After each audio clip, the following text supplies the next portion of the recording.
Hello everyone, it's Nina. Thanks so much for joining me today. Today I'm here with Altenew as a guest designer for their video challenge number 6. It's going on between now and the 14th of May, so I hope you'll be entering in your videos showcasing Altenew products. Today I'm going to be featuring the Vintage Roses stamp set as well as the Birthday Greetings stamp set. Both of these are some of my favorites from Altenew, and they are really great to pair together to create some really fun birthday cards. I'm going to be using these products today to create a faux watercoloring effect. Here you can see the stamp set. This is the Vintage Roses, and it's a great layering stamp set that lets you create so many realistic, beautiful flowers, and we're going to be using that to our advantage today. I'm going to be doing all of my stamping onto this paper. This is Canson mixed media paper. It's a thinner paper, about 40 pounds, and it's perfect for what I'm going to be doing today. I've got some distress inks. This is Sponge Sugar, Worn Lipstick, and Candied Apple. We're going to be using these to create our watercolor effect. We're going to be creating an effect where it looks like we have watercolored all of these flowers, but in reality it took you only a fraction of the time and you get some really fantastic and beautiful detailed results. So I'm going to start by stamping the base layer of these two flowers. These are 3-layer layering stamps, and I'm going to be using some Sponge Sugar as the base color. I'm covering up this paper. I'm not going to cover the entire thing, but I'm going to cover a lot more space than what I need, so that way I can figure out the portion of the background that we're creating that I want to use for my card. So now I'm taking the second layer. This is some Worn Lipstick, and I'm not worried about the texture that the stamping is creating because distress inks don't stamp evenly. This is actually working to our advantage because I want to be able to have a watercolored textured look. And of course watercoloring is imperfect, so the imperfectness of the stamping is actually really helping us in creating this background. So I'm using both the third layer and the second layer for that smaller rose, and now I'm bringing in the second layer for the bigger rose. I'm going to go ahead and cover all of these up until I have the entire flowers stamped. Once I've done that, I'm going to go ahead and move on to the leaves. I've created a mask using some sticky notes. You can use whatever type of mask that you want for this.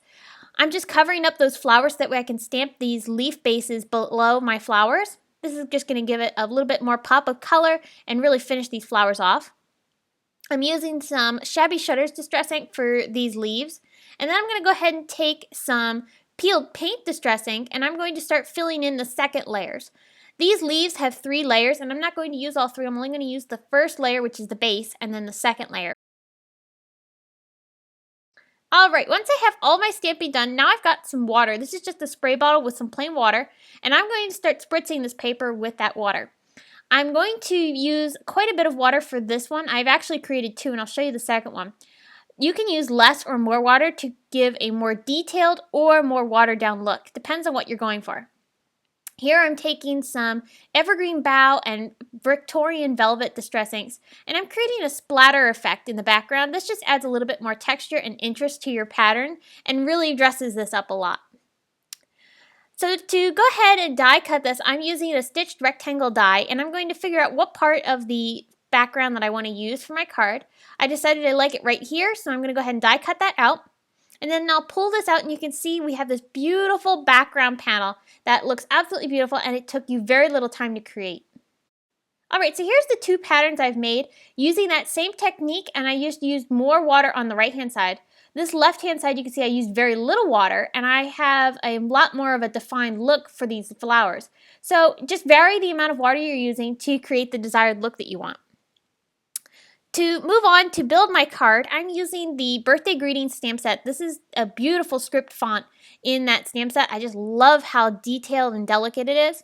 And I'm going to be stamping this in some VersaFine Black Onyx ink onto some vellum. This vellum is from Basil. I'm using my Mini Misty to go ahead and stamp this down, and I've prepped the surface of my vellum with an EK Success powder tool to cut down on static. And then I'll go ahead and heat emboss this with some black embossing powder. Once my sentiment was all embossed, I'm going to go ahead and fussy cut this out using some Cutter Bee precision tip scissors. I love these scissors for detailed fussy cutting, and I'm using these to cut this sentiment out because I love the look of the fussy cut sentiments and how they add a really nice detail to your card. I wanted to create some banners for my card, and I'm using some washi tape here from Little Bee. I have tons of washi tape, and I use it for a variety of different things, but I thought this would be a fun way to be able to get some more use out of it.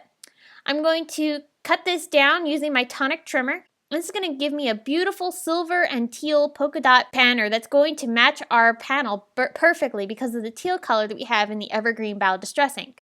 Once I have that one trimmed down, I'm going to go ahead and trim down a smaller white banner, and I also ended up cutting a pink banner as well.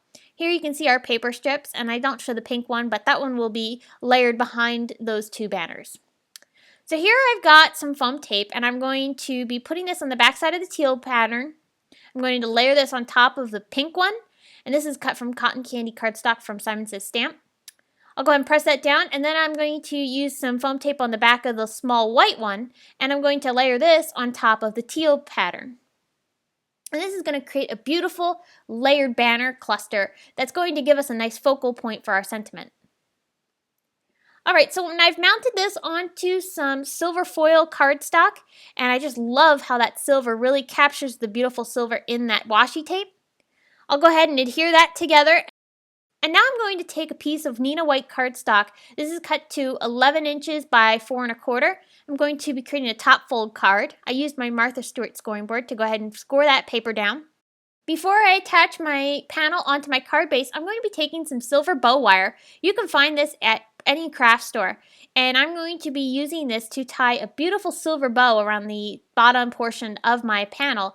This is going to tie in the rest of the silver that we have going on in our card. And I love the bow wire because it holds its shape beautifully. So once I've tied that, I'm going to go ahead and attach my panel onto my card base, just using some ATG tape to go ahead and attach this down.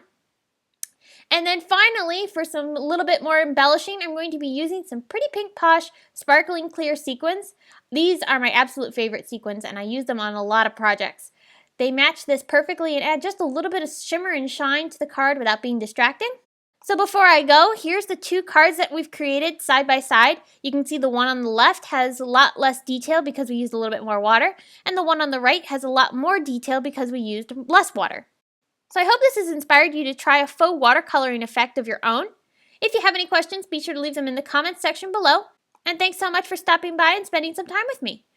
If you enjoyed this video, here's another one you might be interested in featuring watercoloring techniques. Be sure to give this video a thumbs up, subscribe to my YouTube channel, and you can find me on social media at Facebook, Instagram, Pinterest, YouTube, as well as my blog. Thanks for watching!